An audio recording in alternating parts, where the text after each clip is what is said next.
नमस्कार विद्यार्थी मित्रांनो, जिजाऊ सामाजिक व शैक्षणिक संस्था महाराष्ट्र यांच्याकडून आजचं हे तिसरं लेक्चर आहे.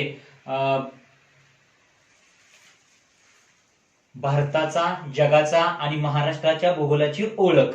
तर याच्यामध्ये बघा, संपूर्ण आपण इंट्रोडक्शन बघणार आहोत. याच्यामध्ये सिलेबस, या सगळी गोष्टी आपण बघणार आहोत.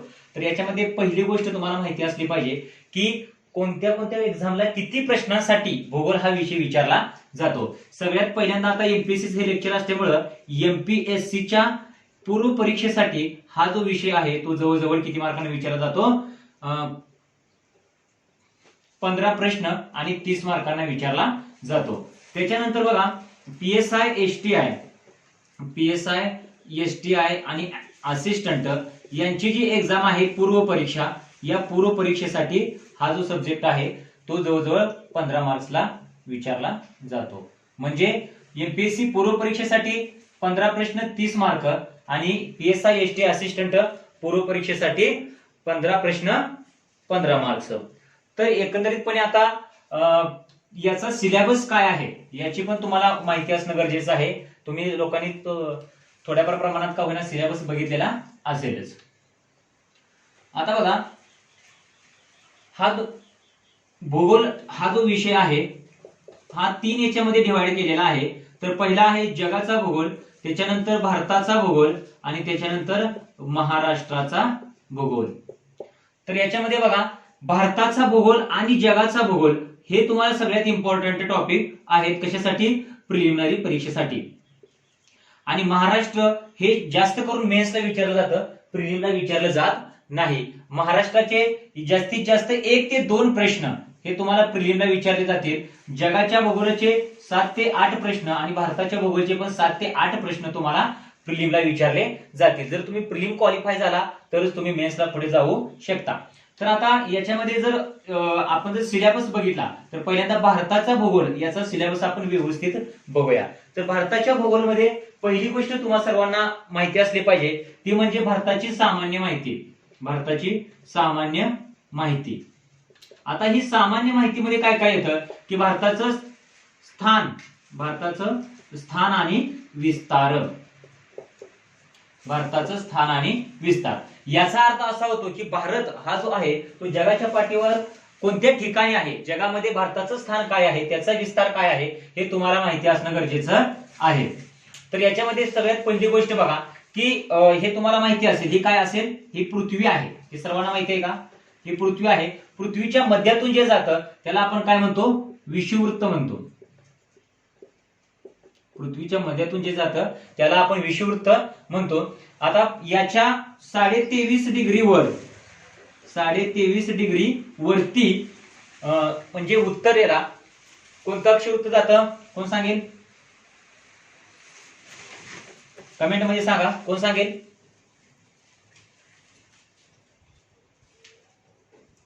हा बरोबर. काय झालं? बरोबर. कोणतं? कर्कवृत्त. विषुववृत्ताच्या वरती 23.5 डिग्री वरती कर्कवृत्त आणि 23.5 डिग्री दक्षिणेला कोणतं वृत्त? मकर वृत्त जाते. तर आता बघा, हे मकर वृत्त असेल, कर्कवृत्त असेल किंवा विषुववृत्त असेल, हे ऍक्च्युली काय आहे? तर हे काय आहे? थोडक्यात बघायला गेलं तर हे अक्षवृत्तच आहेत. तर हे विषुववृत्ताला ज्या समांतर रेषा असतील त्यांना आपण काय म्हणतो? अक्षवृत्त असे म्हणतो. आणि याला जे लंब अशा रेषा असतील, अक्षवृत्तांना लंब रेषा असतील त्याला आपण काय म्हणतो? रेखावृत्ते असे म्हणतो. तर आता या ठिकाणी बघा, भारत ऍक्च्युली ह्या जगाच्या नकाशामध्ये कोणत्या ठिकाणी आहे? तो विषुववृत्तावर आहे, मकर वृत्तावर आहे का कर्कवृत्तावर आहे हे तुम्हाला माहिती असणं गरजेचं आहे. म्हणजे तुम्हाला ह्या संपूर्ण पृथ्वीच्या याच्यामध्ये तुम्हाला भारताचं स्थान निश्चित कळेल. आता बघा, या ठिकाणी भारताच्या मध्यातून कर्कवृत्त गेलं आहे असं आपल्याला माहिती आहे. म्हटल्यानंतर भारत हा हे जे गोलार्ध आहे याचा हा जो भाग आहे वरचा याला म्हटलं जातं उत्तर गोलार्ध आणि हा जो भाग आहे याला म्हटलं जातं दक्षिण गोलार्ध. तर भारत हा दक्षिण गोलार्धात नाही, भारत हा कुठं आहे? उत्तर गोलार्धात आहे आणि तो या ठिकाणी आहे कर्कवृत्ताच्या वरती. कर्कवृत्तावरती भारत आहे. तर आता बघा, इथून आता भारताचे आपण काय बघूया? स्थान आणि विस्तार. आता स्थान आणि विस्तार बघत असताना बघा, तुम्हाला माहिती असलं पाहिजे. आता आपण फक्त वरून वरून बघतोय, काही डीप मध्ये शिकत नाहीये. तर भारताचे हे इथूनची इथपर्यंत जे आहे हे आडव्या रेखा असणार आहेत, याला आपण काय म्हणणार आहे, अक्षवृत्त. आणि या ठिकाणाहून या ठिकाणी जे असणार आहे त्याला आपण म्हणणार आहे रेखावृत्त. या दोन गोष्टी तुम्हाला माहिती असल्या पाहिजेत. तर आता इथून पहिल्यांदा सुरुवात करूया आपण. बघा, तर ह्याची एक स्ट्रिक्स आहे, स्थान आणि विस्तार जर लक्षात ठेवण्याची एक स्ट्रिक्स आहे. तर ते कशा आहे बघा, सगळ्यात सोपं आहे. कसं लिहायचं, 6 7 6 7 6 7 6 7 असं लिहायचं. आणि काय करायचं, 3 ने सुरुवात करायचं. 3 1 3, 3 2 6, 3 3 9.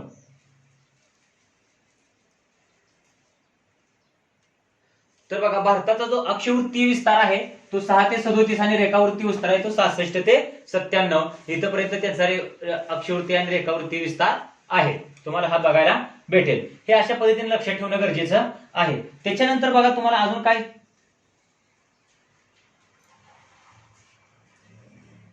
सर्वजण जॉईन झालेले आहेत आता. तर आता स्थान आणि विस्तार आपण भारताविषयी बघितलं. तर आता या ठिकाणी आपण काय बघणार आहोत. आता हे बघा, या ठिकाणी भारताचं स्थान जे आहे ते जगाच्या नकाशामध्ये कुठे आहे, की हे कर्कवृत्तावरती आहे. मग आता भारताच्या मध्यातून पण या ठिकाणी आहे म्हणजे भारताच्या मध्यातून कर्कवृत्त जात आहे. आता हे जे भारताच्या मध्यातून कर्कवृत्त जात आहे, बरोबर का, ते कोणकोणत्या राज्यातून जाते असा प्रश्न पण या ठिकाणी एमपीएससीने बऱ्याच वेळा विचारलेला आहे. पण त्याच्यासाठी एक छोटीशी स्ट्रिक्स आहे मित्रांनो. प्रत्येकाची स्ट्रिक्स ज्याचे त्याचे वेगवेगळे असतात. तुम्हाला जर भूगोलाचा अभ्यास करायचा असेल तर तुम्हाला अशा पद्धतीनेच भूगोलाचा अभ्यास करावा लागेल, स्ट्रिक्सच्या माध्यमातूनच. तर बघा, त्यासाठी स्ट्रिक्स आहे, छगुराम पत्रे मोजा. छगुराम पत्रे मोजा. तर आता यामध्ये छ म्हणजे छत्तीसगड, गुजरात, राजस्थान, मध्य प्रदेश, पश्चिम बंगाल, त्रिपुरा, मिझोराम आणि झारखंड अशा पद्धतीने तुम्हाला काही काही ज्या गोष्टी लक्षात राहत नाहीत त्यांचे तुम्हाला छोटे छोटे स्ट्रिक्स बनवणं काय आहे, गरजेचं आहे. आता त्याच्यानंतर बघा, शेजारील देश. आता हा जो भारत आहे, या भारताचे शेजारी कोणकोणते देश आहेत, त्यांची लांबी किती आहे, त्यांचं क्षेत्रफळ किती आहे, तर थोडाफार त्यांचा पण आपल्याला अभ्यास करणं गरजेचं आहे. तर या ठिकाणाहून इथपर्यंत तुम्हाला माहिती आहे कोण आहे, पाकिस्तान आहे. त्यानंतर इथून छोटा एक भाग कव्हर करतो, या ठिकाणी काय आहे, अफगाणिस्तान आहे. त्यानंतर इथून इथपर्यंत कोण आहे, चीन आहे, चायना आहे. त्याच्यानंतर या ठिकाणी जो आहे तो म्यानमार आहे. या ठिकाणी श्रीलंका आहे. या ठिकाणी काय आहे, बांगलादेश आहे. बांगलादेश आहे. या ठिकाणी काय आहे, नेपाळ. आणि या ठिकाणी भूटान. हे तुम्हाला माहिती असणं गरजेचं आहे. तर आता हे जे शेजारील देश आहेत मग त्यांच्या लांबीनुसार आपल्याला क्रम विचारला जाऊ शकतो. म्हणजे भारत खालीपैकी कोणत्या देशाची सर्वात जास्त सीमा भारताला लागून आहे, किंवा भारताची सीमा सर्वात जास्त खालीपैकी कोणत्या देशाला लागून आहे, त्यांचा चढता क्रम उतरता क्रम अशा प्रकारे प्रश्न राज्यसेवा विचारू शकते. हे पण आपण एकदम डिटेलमध्ये ज्यावेळेस ऑफलाईन लेक्चर चालू होती त्यावेळेस बघणारच आहोत. त्याच्यानंतर बघा, सीमा, ही भारताची सीमा बघितली. आता भारताची भूसीमा किती आहे आणि जलसीमा किती आहे. भारताची भूसीमा किती आहे, 15,200. म्हणजे इथून पर्यंत असं जर तुम्ही जर मोजत गेला तर इथून इथपर्यंत जे फक्त भूमी लागते, बरोबर का, इथपर्यंत काय लागते, भूमी लागते का नाही, तर इथपर्यंत असे जर तुम्ही जर मोजत गेला तर इथपर्यंत काय लागतो, जलसीमा आहे ही भारताची. आणि भूसीमा म्हणजे इथून, म्हणजे ज्या ठिकाणी भारताचा सीमा ही पाण्याने वेढलेली नाही त्याला काय म्हणायचं, जलसीमा. भूसीमा ती किती आहे, 15,200. आणि जलसीमा किती आहे, 5,661 वगैरे याच्या आसपास काहीतरी आहे. ते आपण ज्यावेळेस व्यवस्थित लेक्चर्स घेऊ ऑफलाईन त्यावेळेस तुम्हाला डिटेलमध्ये सांगितलं जाईल. आता त्याच्यानंतर बघा, भारताचा विस्तार हा फक्त एवढाच आहे का, तर नाही, दुसरं काय आहे. मग या ठिकाणी लक्षद्वीप बेटे आहेत, या ठिकाणी अंदमान व निकोबार बेटे आहेत. तर हे अंदमान आणि निकोबार बेटे, बरोबर का, मग याच्यावरती किती प्रश्न विचारला जाऊ शकतो. तर या अंदमान आणि निकोबार बेटामध्ये हे त्यांची लांबी किती, त्यांची रुंदी किती, या ठिकाणी किती मानव वस्ती आहेत, एकूण बेट किती आहेत, बरोबर का. त्यानंतर याच्यामध्ये अंदमान आणि निकोबार एकमेकापासून किती चॅनल वेगवेगळे झालेले आहेत. आणि त्याच्यामध्ये जी वेगवेगळे बेटे आहेत, नॉर्थ अंदमान, बरोबर का, साऊथ निकोबार, हे ज्या गोष्टी आहेत ते एकमेकापासून किती अंतराने दूर झालेले आहेत हे पण आम्हाला आपल्याला व्यवस्थित पाहावं लागेल. तर या अंदमानामध्ये जवळजवळ 572 बेट आहेत. याच्यातील सॅडल वगैरे काही थोडेफार इम्पॉर्टंट बेटे आहेत त्यांचा आपल्याला अभ्यास करावा लागेल. या ठिकाणी जवळजवळ 27 बेटे आहेत. याचं क्षेत्रफळ किती आहे लक्षद्वीपचं, अंदमान निकोबारचं क्षेत्रफळ किती आहे, ह्या सगळ्या गोष्टी आपल्याला डिटेल अभ्यास करताना शिकाव्या लागतील. त्याच्यानंतर बघा विद्यार्थी मित्रांनो, भारताची प्राकृतिक सीमा ही झाली सामान्य माहिती, स्थान व विस्तार. आणि याच्यामध्ये बघा अजून एक गोष्ट सांगायची राहिली की भारताची वेळ आणि वार, वेळ आणि वार. तर वेळ जी आहे ही कशावरून ठरवली जाते, बरोबर का. भारताची वेळ जी आहे ती ग्रीनिच, जे लंडन मध्ये आहे त्या ग्रीनिचच्या वेळेशी रिलेट करून केली जाते. भारत हे जवळजवळ 5.5 तासांनी ग्रीनिचच्या पुढे आहे, प्लस आहे 5.5 तासांनी पुढे आहे. आणि वार जो आहे हे भारत कुठं आहे, हे वार रेषा, आंतरराष्ट्रीय जी वार रेषा आहे त्या वार रेषेच्या कोणत्या पूर्व दिशेला भारत आहे. आणि भारत ज्यावेळेस पश्चिम दिशेला जाईल त्यावेळेस काय होईल, तो एक दिवस पाठीमाग अशा रीतीने ते आपण एकदम डिटेलमध्ये अभ्यास करणार आहोत. हे फक्त इंट्रोडक्शन मी तुम्हाला सांगतोय. तर याच्यामध्ये भारतामध्ये पण एक स्थानिक वेळ आहे, स्थानिक वेळ रेषा म्हटलं तरी त्याला काही हरकत नाही. तर ती बघा या ठिकाणी इथून अशी जाते, कुठून, ते अलाहाबाद या ठिकाणाला क्रॉस करते. हे अलाहाबाद हे भारताचं उत्तर आणि पूर्व आणि पश्चिम मधलं बरोबर मध्य सेंटर आहे. आणि वार रेषा असेल, वार रेषा म्हणण्यापेक्षा वेळ रेषा असेल ती कशावर डिपेंड असते, हे शक्यतो रेखावृत्तांवर डिपेंड असते. आणि अक्षवृत्तावर मग ते हवामान वगैरे ह्या गोष्टी अक्षवृत्तावर डिपेंड असतात. ते आपण पुढच्या वेळेस नेक्स्ट लेक्चरला व्यवस्थित पाहूया. त्याच्यानंतर बघा भारताची प्राकृतिक रचना. आता भारताची प्राकृतिक रचना जी आहे हे तुम्हाला एकदम सविस्तर बघावे लागेल, कारण त्याच्यावरती 2 ते 3 प्रश्न हे भारताच्या प्राकृतिक रचनेवर ते असतात. हे तुम्हाला व्यवस्थित बघावं लागेल. आता भारताच्या प्राकृतिक रचनेमध्ये काय काय गोष्टी येतात, तर सगळ्यात पहिल्यांदा बघा भारताची प्राकृतिक रचना, याचा अर्थ असा होतो की भारत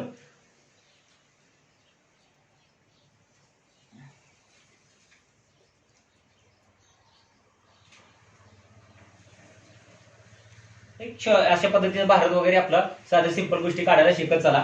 त्याच्यानंतर बघा भारताच्या प्राकृतिक रचनेमध्ये सुरुवात करत असताना त्याच्यामध्ये डोंगर, दर्या, सरोवरे, नदी प्रणाली ह्या सगळ्या गोष्टी येतात. तर बघा डोंगर कशा प्रकारे आहेत, तर भारताची सुरुवात इथून, तुम्ही कधी अशा प्रकारचा जर नकाशा काढला तर सुरुवात इथून करत चला. तर बघा हा कोणता पर्वत आहे हे जरा कमेंट बॉक्स मध्ये पटपट सांगत चला. हा कोणता आहे, हा कोणता आहे आणि हा कोणता आहे, बरोबर. आणि त्याच्यानंतर या ठिकाणी पण 4 पर्वतरांगा आहेत. आणि एक इथून हा एक भाग, हा थोडक्यामध्ये पर्वतरांगांचा भारत आहे. तर या ठिकाणी बघू शकता तुम्ही, हा जो भाग मी दाखवलेला आहे भारताला चिटकून, ही या ठिकाणी काय आहे, कोणता समुद्र आहे, अरबी समुद्र. या ठिकाणी बंगालचा उपसागर, हा अरबी समुद्र आहे, हा बंगालचा उपसागर आहे. तर बघा हा जो आहे याला काय म्हटलं जातं, कमेंट बॉक्स मध्ये सांगा.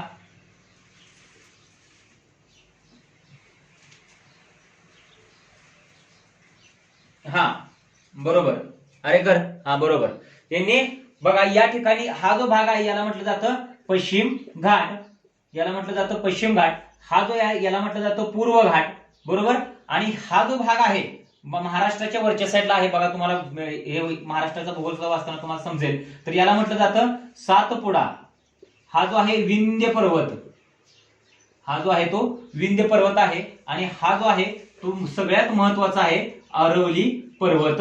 याचा भारतावरती हा जे या ठिकाणी जे वाळवंट आहे ते त्याच्यामध्ये पाऊस न पडण्याचं कारण म्हणजे हा अरवली पर्वत आहे. त्याच्यानंतर हे जे आहे याच्यासाठी स्ट्रिक्स आहे या 4 पर्वतरांगांसाठी, जे आपण व्यवस्थित डिटेलमध्ये बघू. बघा हे कालझडपी नावानं हे तुम्ही लक्षात ठेवू शकता. कालझडपी हा जो आहे तो उत्तरेकडून दक्षिणेकडे क्रम आहे. हा जो आहे तो कसा आहे, उत्तरेकडून दक्षिणेकडे क्रम आहे. ही जी रांग आहे याला म्हणायचं काराकोरम. हा जी आहे याला म्हणायचं लडाख. ही जी आहे याला म्हणायचं झास्कर. आणि ही जी आहे याला म्हणायचं पीर पंजाल. तर या ठिकाणी एमपीएससीने प्रश्न एक वेळ विचारलेला आहे की हिमालयीन ज्या पर्वतरांगा आहेत त्याचा उत्तरेकडून दक्षिणेकडे आणि दक्षिणेकडून उत्तरेकडे असा क्रम लावा म्हणून. तर त्याच्यामध्ये तुम्हाला लक्षात राहायला पाहिजे कालझडपी हा उत्तरेकडून दक्षिणेकडे क्रम आहे. काराकोरम, लडाख, झास्कर आणि पीर पंजाल ह्या गोष्टी लक्षात घ्या. हे जे आहे जे कच्छचे रण आहे या ठिकाणी थरचं वाळवंट आहे. आणि हा जो भाग आहे याच्यामध्ये जशी जशी राज्य चेंज होत जाईल तशी तशी त्याच्या किनारपट्टीला काय म्हटलेलं आहे, काय ते एखाद्या त्यांच्या स्थानिक नावानं ओळखण्यात आलेलं आहे. आता या ठिकाणी इथपर्यंत जो महाराष्ट्र आहे या महाराष्ट्राला कोकण या नावाने ओळखलं जातं. त्याच्यानंतर जो कर्नाटकचा भाग आहे त्याला कारवार या नावाने ओळखलं जातं. त्याच्यानंतर त्याच्या जो दक्षिणेला जो भाग आहे बरोबर का, केरळ, त्याला मलबार या नावानं ओळखलं जातं. आणि त्याच्यानंतर हे तामिळनाडूचा भाग या साईडचा जो आहे हा, याला कोरोमंडल किनारपट्टी, कोरोमंडल किनारपट्टी, आणि त्याच्यावरचा हे आंध्र प्रदेशची जी किनारपट्टी आहे त्याला म्हटलं जातं उत्कल किनारपट्टी, सॉरी, आंध्र प्रदेशची जी किनारपट्टी आहे त्याला, आणि त्याच्यावरचा जो भाग आहे ओडिसाचा त्याला मिळून म्हटलं जातं उत्कलची किनारपट्टी, उत्कल. आणि हा, आता याच्यावरून तुम्हाला जे आहेत ही जी स्थानिक नावं आहेत, मग हे कोकण विभागामध्ये मग दक्षिण कोकण, उत्तर कोकण, त्याच्यामध्ये कोणकोणते राज्य जिल्हे येतात त्याचा आपल्याला अभ्यास करायचा आहे. त्यानंतर कारवार या ठिकाणी मग तिथल्या टेकड्या वगैरे, मलबार मधल्या टेकड्या, मग कोणत्या वाळूच्या टेकड्या असतील, काय कोणत्या प्रकारची तिथं पिकं घेतली जातात, काय काय या ठिकाणी सापडतं, ह्या सगळ्यांचा अभ्यास आपल्याला करावा लागेल. कोरोमंडल आणि उत्कल किनारपट्टी या ठिकाणी ही, मग त्या ठिकाणचे मग खाडी वगैरे, त्यानंतर बीच म्हणजे पुळण वगैरे, ह्या सगळ्या गोष्टी त्याच्यामध्ये आपल्याला अभ्यास करावा लागतील. ज्यावेळेस आपण ऑफलाईन लेक्चर घेऊ त्यामध्ये डिटेलमध्ये आपण शिकूयात. त्याच्यानंतर बघा, आता ह्या ज्या गोष्टी आहेत, आता याच्यामध्ये तुम्हाला शॉर्ट मध्ये सांगतो बघा. आता याच्यानंतरच प्राकृतिक याच्यामध्ये नदी प्रणाली ही एक गोष्ट आहे,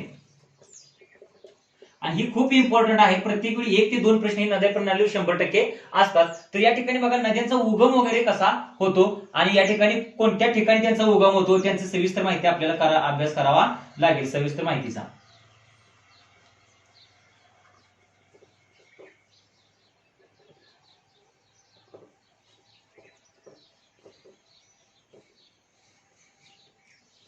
तर बघा, नदी प्रणाली,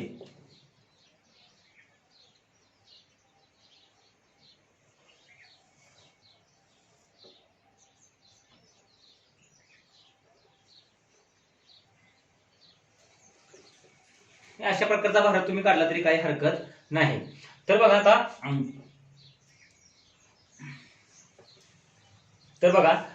नदी प्रणालीमध्ये सगळ्यात पहिल्यांदा जे नद्या आहेत, ह्या महत्वाच्या नद्या कोणत्या कोणत्या आहेत, तर ब्रह्मपुत्रा, सिंधू, गंगा, त्याच्यानंतर अरवली पर्वतामधून उगम पावणाऱ्या नद्या, त्याच्यानंतर बघा बंगालच्या उपसागराला जाऊन मिळणाऱ्या नद्या, अरबी समुद्राला येऊन मिळणाऱ्या नद्या, त्याच्यानंतर तापी असेल, नर्मदा असेल, त्याच्यानंतर गोदावरी, कृष्णा, कावेरी, भीमा, वैगई, ह्या प्रकारच्या ज्या नद्या आहेत, ह्या नद्यांचा या ठिकाणी सखोल अभ्यास करणं गरजेचं आहे. आता हे नकाशा काढल्यानंतर तुम्हाला मागाशी सांगितलेलं आहे, हे तुम्ही काय करायचं आहे, त्याची जी पर्वतरांग आहे ती पर्वतरांग पहिली काढून घ्यायची. त्याच्यानंतर बघा आता नदी प्रणालींचा तुम्ही उगम वगैरे कसा होतोय, तर सगळ्यात महत्वाची बघा, सगळ्यात महत्वाची जी पहिली नदी आहे ती आहे ब्रह्मपुत्रा. ही भारतीय उपखंडातील सगळ्यात लांब नदी आहे, भारतातील नाही, भारतातील जी लांब नदी आहे तिचं नाव आहे गंगा. भारतातील सगळ्यात मोठी नदी म्हटलं तर गंगा, पण भारतीय उपखंडातील म्हटलं तर, भारतीय उपखंडामध्ये वेगवेगळ्या प्रकारचे हे येतात, भारतीय उपखंडामध्ये म्हटलं तरी कोण येईल, सगळ्यात मोठी नदी म्हटलं तर ब्रह्मपुत्रा नदी. आता ह्या ब्रह्मपुत्रा नदीचा उगम जो आहे तो कोणत्या ठिकाणी होतो, तो मानस सरोवरामध्ये, मग त्याचं तो कैलाश पर्वताच्या जवळ आहे, बरोबर का, मग त्याची हाईट वगैरे किती आहे, त्याच्यानंतर त्याचं जे महत्वाचं मेन ठिकाण आहे ते काय आहे, हे सगळं आपण डिटेलमध्ये अभ्यास करणार आहोत. आता फक्त ओव्हरलुक आपण नदी प्रणालीचा बघतोय. मग या ठिकाणी आपण बघा, या नदी प्रणाली, ही जी ब्रह्मपुत्रा नदी आहे तिचा उगम कुठे होतो, मानसरोवराजवळील कोणत्या, बोकरचू ह्या नदीपासून होतो, बरोबर का. बघा बोकरचू आहे का, काय चेमायुंगडुंगा आहे, हे तुम्ही बघणं गरजेचं आहे. मला वाटतं चेमायुंगडुंगा आहे, हे आपण आउटलुक फक्त घेत आहोत. ज्यावेळेस आपण व्यवस्थित ऑफलाईन लेक्चर घेऊ त्यावेळेस मी तुम्हाला डिटेलमध्ये सांगेन. बघा आता या ठिकाणी ब्रह्मपुत्रा नदीचा उगम झाल्यानंतर ती या ठिकाणी कोणत्या दिशेला वाहते, बरोबर का. मग या पाठीमागचं कारण काय आहे, मग त्याच दिशेला कशी काय वाहते, कोणत्या दिशेला पूर्ववाहिनी नदी आहे, ही कोणती पूर्ववाहिनी नदी आहे. मग याच्यामध्ये तुम्ही बघू शकता, ह्या ब्रह्मपुत्रा नदी वाहत गेल्यानंतर भारतामध्ये तिला काय म्हटलं जातं, ब्रह्मपुत्रा नदी वाहत गेल्यानंतर भारतामध्ये तिला काय म्हटलं जातं, मग अरुणाचल प्रदेशमध्ये तिला काय म्हटलं जातं, तिला या ठिकाणी जी तिबेटमध्ये जी नावं आहेत वेगवेगळी ती नावं काय आहेत याचा पण आपण डिटेल अभ्यास करणार आहोत. मग ती या ठिकाणी वळसा घालते, मग या ठिकाणी एक पर्वत आहे, हे पण प्रश्न राज्य सगळं विचारलेला आहे. मग ही वळसा घालून आल्यानंतर काय होते, मग हे तिचं जो 2 फाटं फुटतात, बरोबर का. मग हे 2 फाटं फुटतात, हा चला ते नंतर आपण डिटेलमध्ये बघूया.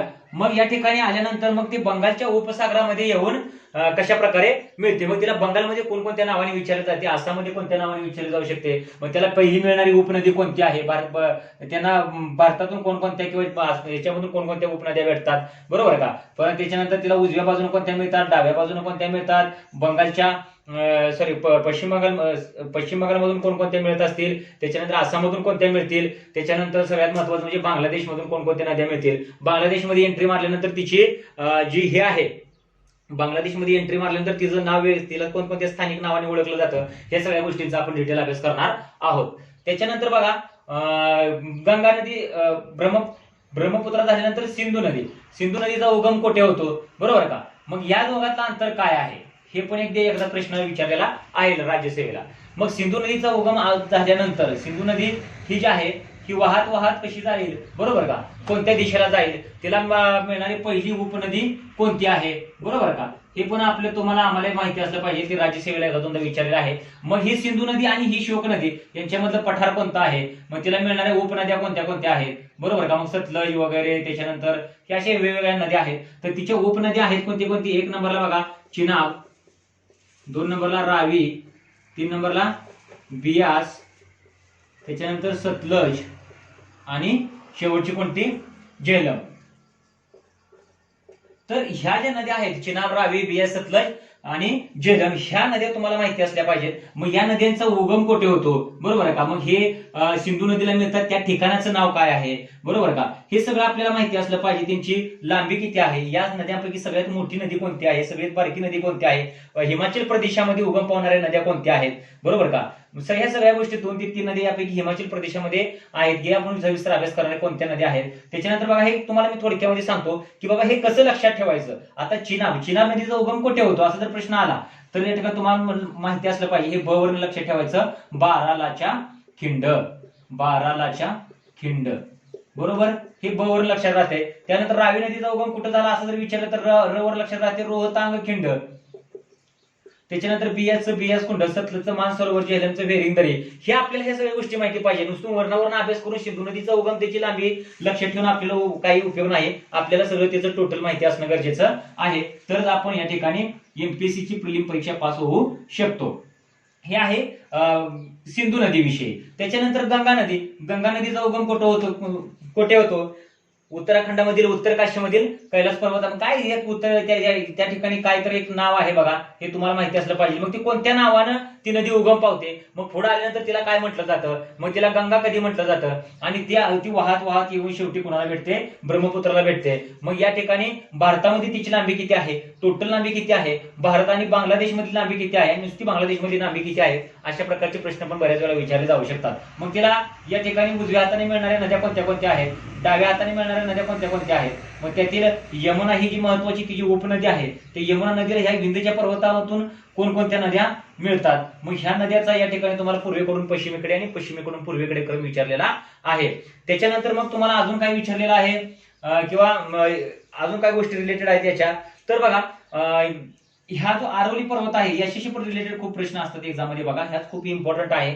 तर आरवली पर्वताच्या ह्या जो दक्षिण उतार आहे, या दक्षिण उतारातून एक नदी उगम पावते, साबरमती नदी. ही पण या ठिकाणी महत्वाची आहे, 14 नद्यांपैकी ती नदी आहे. त्याच्यानंतर बघा इथून जी उगम पावते ही नदी पण महत्वाची आहे, लवणावती. ती नदी लवणावती नदी का लुप्त होते आणि तिला लवणावती का म्हटलं जातं वगैरे वगैरे, त्या सगळ्या गोष्टी आपण या ठिकाणी ज्यावेळेस डिटेलमध्ये अभ्यास करू त्यावेळेस बघणार आहोत. आता त्याच्यानंतर बघा या ठिकाणी हा जो भाग आहे याच्यातून उगम पावणारी नदी कोणती, नर्मदा नदी असेल, या ठिकाणी उगम पावणारी तापी नदी असेल, मुलताई या ठिकाणी, त्याच्यानंतर नर्मदा, अमरजा या ठिकाणी उगम पावते.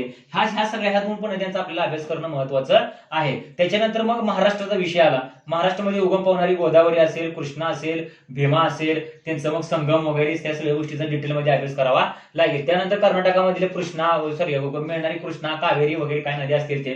त्यानंतर दक्षिणेकडची वैगई वगैरे ह्या नद्या. आणि या ठिकाणच्या पण इम्पॉर्टंट नद्या आहेत ज्या म्हणजे एक काय महानदी आहे, बरोबर का, सुब्रह्मण्यमवाल्या नद्या. तर आता सुब्रह्मण्य मध्ये याच्यामध्ये सु म्हणजे काय आहे त्याच्यातले, ह्याचा पण क्रम विचारलेला आहे बरं का, इथून उगम पावणाऱ्या नद्यांचा. तर ही जी पहिली नदी आहे उत्तरेकडची ही सुवर्णरेखा, त्याच्यानंतर तिच्या दक्षिणेला आहे ती ब्राह्मणी, त्याच्यानंतर त्याच्या दक्षिणेला आहे ती महानदी. मग या ठिकाणी ह्यांची मग लांबी किती आहे, त्यांच्या नदी खोऱ्यातील प्रदेश वगैरे काय आहेत, मग ते कोणत्या दोन नदीच्या दरम्यान चिल्का सरोवर आहे, कोणत्या दोन नदीच्या दरम्यान पुलिकत सरोवर आहे, बरोबर का. मग या ठिकाणी त्याच्यामध्ये सरोवर बघायला गेले तर मग आपल्या स्ट्रिक्स वगैरे आपण तयार करून ठेवणं गरजेचं आहे. जसं की बघा चंखोनारे नावाचे आपण स्ट्रिक्स तयार केले आहे. ते कोणते आहेत, ते डायरेक्ट याच्यामध्ये आहेत. चंद्रताल, खोजारहो, नाचपुतिया आणि कुठलं रेणुका ही नावाची सरोवरे कुठे आहेत, या ठिकाणी हिमाचल प्रदेश या ठिकाणी ह्या सगळ्या भागामध्ये आहेत. त्याच्यानंतर सांबर सरोवर म्हणजे डेपसा ही जी सरोवरे कुठे आहेत हे पण या ठिकाणी आपण त्यांचा डिटेलमध्ये अभ्यास करणार आहेत. डेंबर, पुष्कर आणि सांबर हे सगळे आहेत कुठे, राजस्थान मधील सरोवर आहेत. मागायला सांगितले ती काश्मीर वगैरे त्याच्या आसपासमध्ये ते येतात. त्याच्यानंतर या ठिकाणी जे आहे ते पुलिकत सरोवर, या ठिकाणी आहे ते चिल्का सरोवर. त्याच्यानंतर आपल्याला जे बुलढाणा जे जिल्ह्यामध्ये आहे ते लोणार सरोवर, यांचा पण आपण व्यवस्थित डिटेलमध्ये अभ्यास करणार आहोत सरोवरांचा. त्याच्यानंतर बघा नदी प्रणाली झाली, त्याच्यानंतर आले हवामान. हे नदी प्रणाली व्यवस्थित बघा. कोणाला काय डाऊट आहे का याच्यामध्ये कमेंट बॉक्स मध्ये टाका, मी नंतर त्याला बघेन.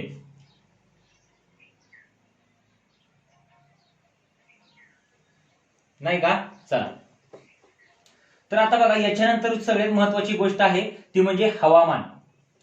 याच्यानंतरची सगळ्यात महत्वाची गोष्ट आहे ती म्हणजे हवामान. हवामानवरती एक का होईना प्रश्न हा 100% असतो. आता बघा ह्या हवामानामध्ये दोन गोष्टी इम्पॉर्टंट आहेत माझ्या मतानुसार, ते म्हणजे कोपेनचा हवामान विभाग आणि दुसरा कोणाचा हवामान विभाग, त्रिवार्ताचा हवामान विभाग. आता ह्या कोपेन आणि त्रिवार्ताचे हवामान विभाग बघा त्यांनी कसं सांगितले डिटेल्स मध्ये. कोपेन काय म्हटलं, तुम्हाला जर कोणत्याही गोष्टीचं कोणत्याही ठिकाणचं जर हवामान कम्पेअर करायचं असेल तर तुम्ही भारतातील जे आम्ही हवामान विभाग टाकलेले आहेत त्या ठिकाणी तुम्ही कम्पेअर करून ओळखू शकता. तर आता बघा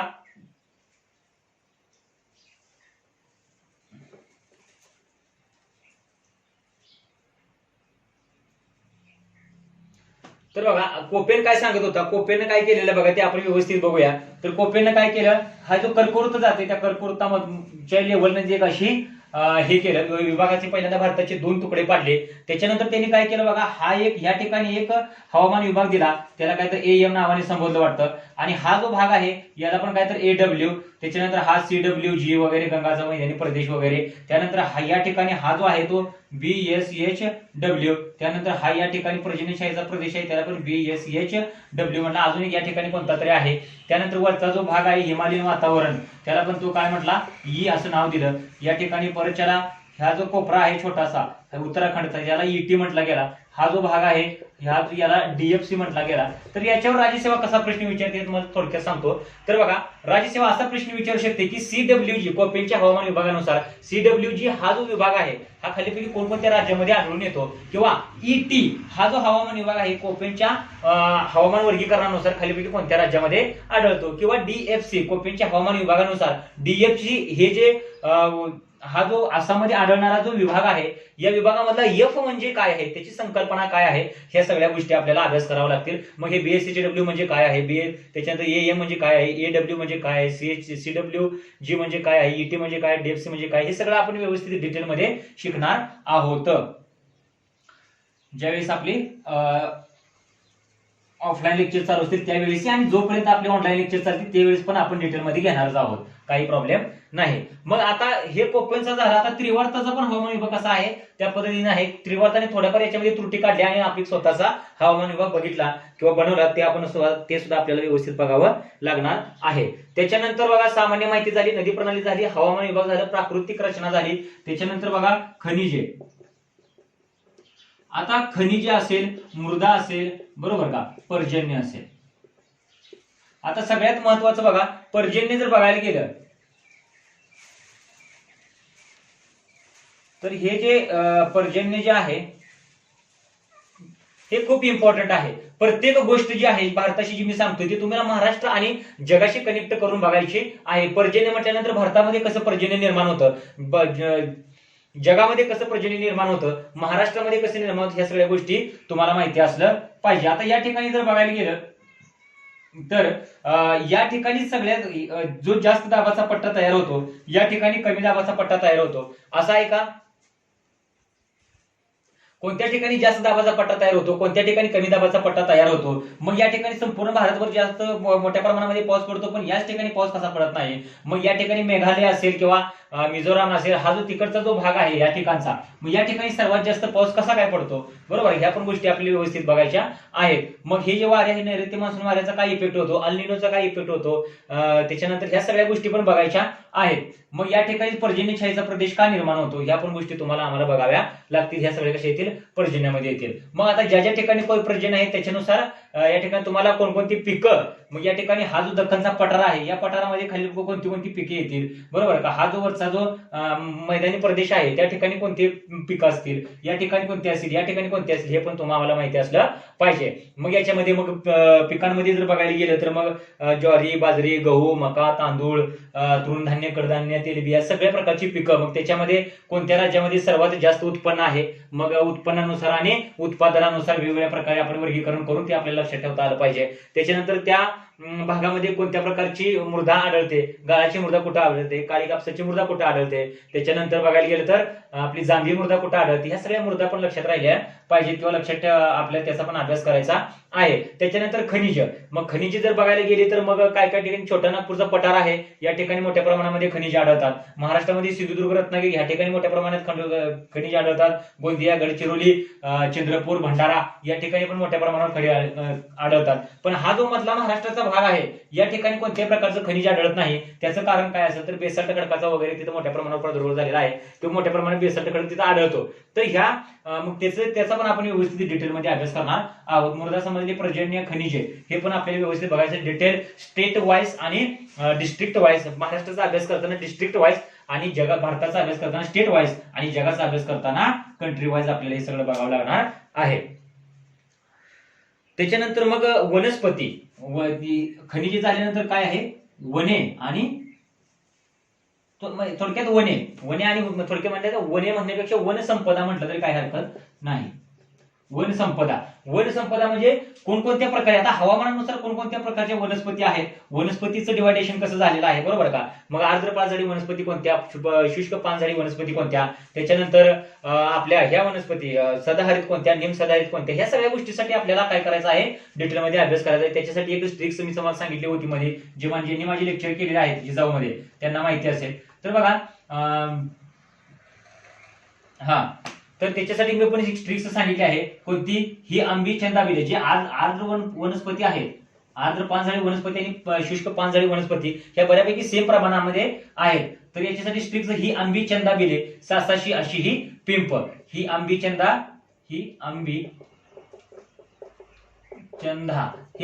बिले सासाशी अशी ही पिंप आहे. ही म्हणजे हिरडा, आंबा, बिबळ, चंदन आणि धावडा हे अशा प्रकारच्या वनस्पती आहेत. ह्या एकदा वनस्पती तुम्ही लक्षात ठेवल्या, जर तुम्हाला विचारलं खालीपैकी कोणती वनस्पती आर्द्र पानझडी आहे याच्यामध्ये असेल तर उत्तर तुम्हाला लिहिता येईल. शुष्क पानझडी आहे याच्यामध्ये असेल तर ती लिहिता येईल. जर समजा तुम्हाला विचारलं खालीपैकी कोणती वनस्पती ही सदाहरित वनस्पती आहे, तर ही याच्यामध्ये वनस्पती कट करायचा जो पर्याय राहिलेला आहे ते त्याचं उत्तर असणार आहे. थोडक्यामध्ये हे तुम्हाला एकदम सोप्या भाषेमध्ये मी सांगायचा प्रयत्न करेन. त्याच्यानंतर उद्योगधंदे, कोणत्या ठिकाणी कोणकोणते उद्योगधंदे आहे, महाराष्ट्रामध्ये काय आहे, बरोबर का, ह्या सगळ्या गोष्टी तुम्हाला आम्हाला माहिती असल्या पाहिजे. महाराष्ट्रामध्ये, कर्नाटकमध्ये, बरोबर, जेवढे काही स्टेट आहेत भारताचे त्या सगळ्या स्टेट मधले काय आपल्याला करायचा आहे अभ्यास, टोटल उद्योगधंद्यांचा पण अभ्यास करणं गरजेचं आहे. आता त्याच्यानंतर बघा वाहतूक पण तुम्हाला माहिती असली पाहिजे की NH1 कोणता आहे, NH2 कोणता आहे, 3 कोणता आहे, 4 कोणता आहे, हे सगळं तुम्हाला माहिती असलं पाहिजे. रेल्वे वाहतूक माहिती असली पाहिजे, विमान वाहतूक, त्याच्यानंतर हवाई वाहतूक, बरोबर का, त्याच्यानंतर जल वाहतूक.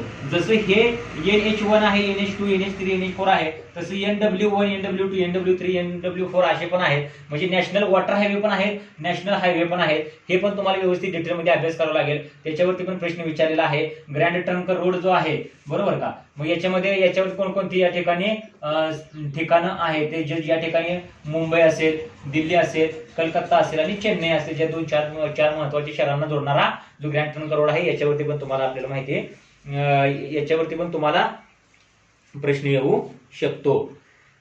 त्याच्यानंतर बघा दळणवळण, दळणवळणामध्ये पण तुम्हाला पाईपलाईन वगैरे ह्या सगळ्या गोष्टी आहेत, त्याच्यावर पण एखादा दुसरा प्रश्न येऊ शकतो. त्याच्यानंतर संदेशवहन असेल, टेलिफोन असेल, ह्या सगळ्या गोष्टी माहिती असणं गरजेचं आहे. आता ह्या ज्या गोष्टी आहेत ह्या सगळ्या बेसिक आहेत आणि महत्वाच्या आहेत. आणि त्याच्यानंतर भारताची लोकसंख्या आणि पर्यटन, भारताची